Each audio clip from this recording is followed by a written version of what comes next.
কাঁচা পেঁপের যে এত সুন্দর একটা রেসিপি বানানো যায় না দেখলে বিশ্বাস করতেই পারবেন না। তো নমস্কার বন্ধুরা, মাই কিচেন ডব্লিউবিতে সবাইকে স্বাগত। তো চলে এলাম প্রত্যেকদিনের মতো নতুন একটা রেসিপি নিয়ে। আজকের রেসিপি হলো কাঁচা পেঁপের পকোড়া। চলুন দেখে নেবো আজকে পুরো রেসিপিটা কীভাবে বানাবো আর কী লাগছে এই রেসিপিটা বানাতে, দেখে নেবো স্টেপ বাই স্টেপ। খুবই মজার একটা রেসিপি, তো সবাইকে পুরো রেসিপিটা দেখার অনুরোধ রইল। তো চলুন শুরু করবো আজকের মূল রেসিপি। তো এই রেসিপিটা বানানোর জন্য আমি নিয়েছি এখানে ছোলার ডাল। আমি ৩-৪ ঘন্টা আগে ছোলার ডালটাকে ভিজিয়ে রেখেছিলাম। আমি এখানে ১০০ গ্রাম ছোলার ডাল নিয়েছি। আপনি চাইলে এখানে মুগ ডালও ব্যবহার করতে পারেন। তো মুগ ডালেরও পকোড়া খুব সুন্দর হয়।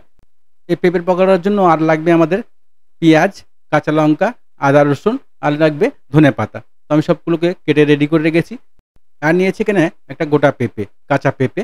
তো পেঁপেটাকে আমরা ছাড়িয়ে রেডি করে নেবো। আমি পেঁপেটাকে আগে ধুয়ে নিয়েছি। ধুয়ে এটাকে ছাড়িয়ে নেব। খোসাটা ভালো করে ছাড়িয়ে নিতে হবে।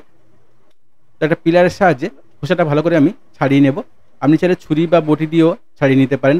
তো আমি এখানে পিলার নিয়েছি, পিলারের বাদ দিয়ে ভালো করে এটাকে খোসাগুলো ছাড়িয়ে নেব। দেখুন এমনভাবে সবুজ অংশটা পুরো একদম ছাড়িয়ে বের করে দেব।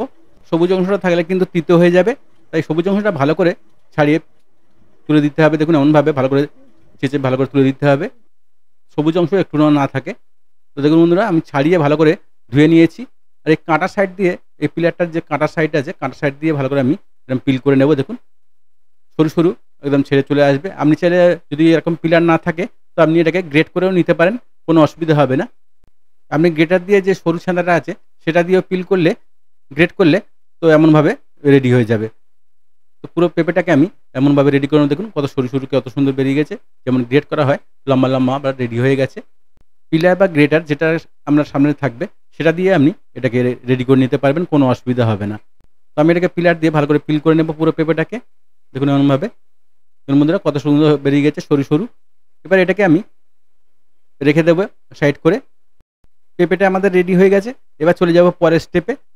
তো যে ডালটা আমি ভিজিয়ে রেখেছিলাম সেটাকে আমি একটু পেস্ট করে নেব। আমি এখানে ছোলার ডাল নিয়েছিলাম ১০০ গ্রাম, সেটাকে আমি ভালো করে পেস্ট করে নেব।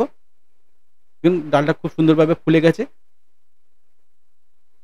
তো ডালটাকে একটা মিক্সি জার দিয়ে ভালো করে এটাকে পেস্ট করে নিতে হবে। খুব মিহি করে পেস্ট করার দরকার নেই, মোটামুটি পেস্ট হলেই হবে। একটু মোটা মোটা পেস্ট করে নেবেন, তাহলেই হবে। খুব মিহি পেস্ট করলে কী হবে বন্ধুরা, ক্রিস্পিটা খুব সুন্দর হবে না। একটু মোটা মোটা করে পেস্ট করে নেবেন। দেখুন এমনভাবে একটু মোটা মোটা ভালো করে পেস্ট করে নেবেন, খুব বেশি পেস্ট করার দরকার লাগবে না। তো ডালটা আমার পেস্ট করা রেডি হয়ে গেছে। পকোড়াটাকে ভালো করে ম্যারিনেট করে নেব।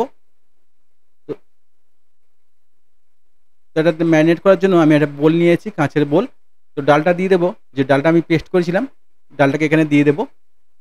কাঁচা পেঁপের একটা দারুণ মজার রেসিপি বন্ধুরা শেয়ার করলাম, আশা করি আমাদের ভালো লাগবে।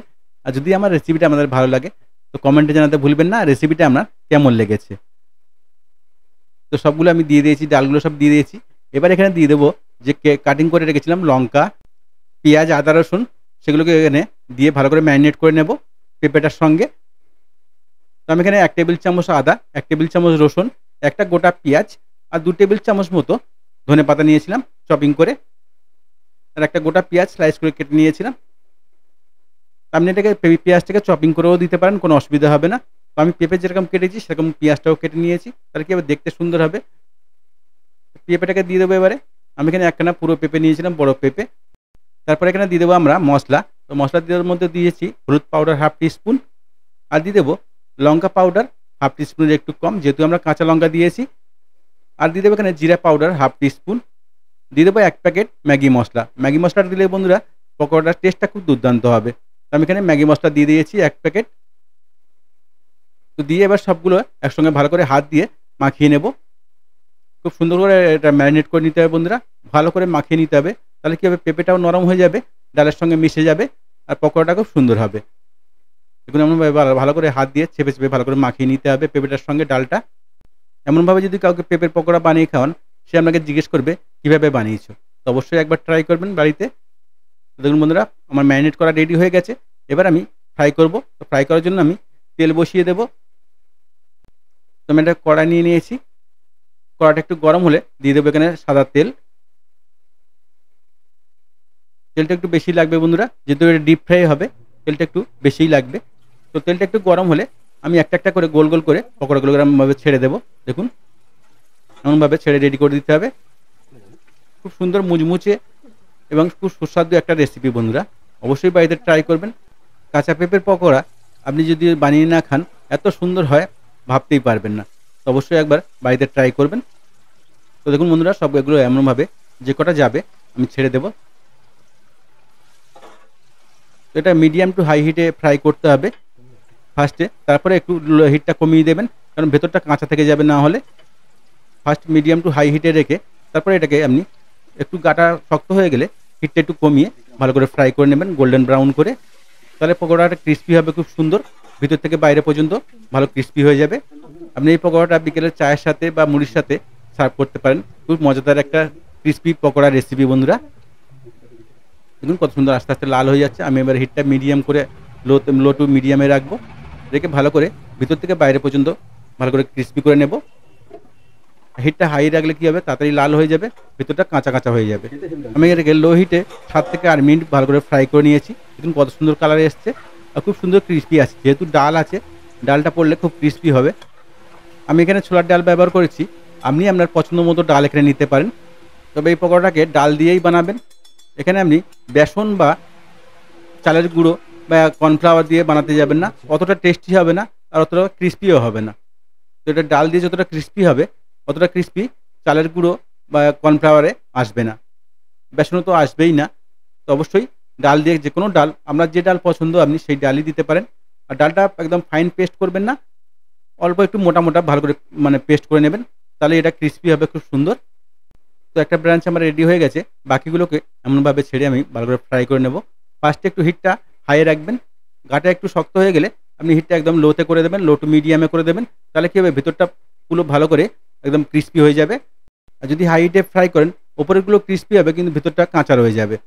হঠাৎ কেউ বাড়িতে এসে গেলে আপনি এটাকে টমেটো সস বা কাসুন্দির সাথে সার্ভ করতে পারেন, সে খেয়ে খুব খুশি হয়ে যাবে, জিজ্ঞেস করবে যে কেমনভাবেই বানিয়েছো।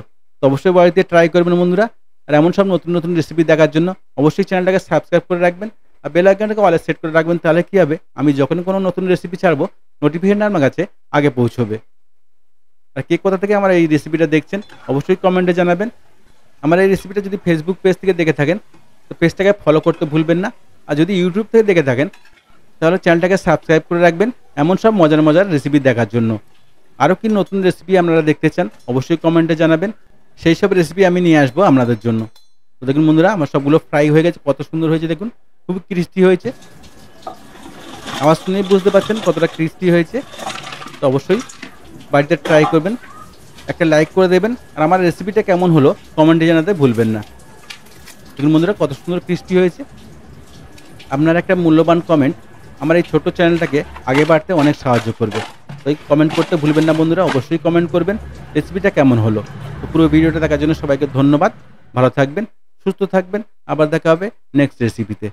মাই কিচেন ডব্লিউবির পক্ষ থেকে সবাইকে ধন্যবাদ, যে যেখানে আছেন ভালো থাকবেন, সুস্থ থাকবেন।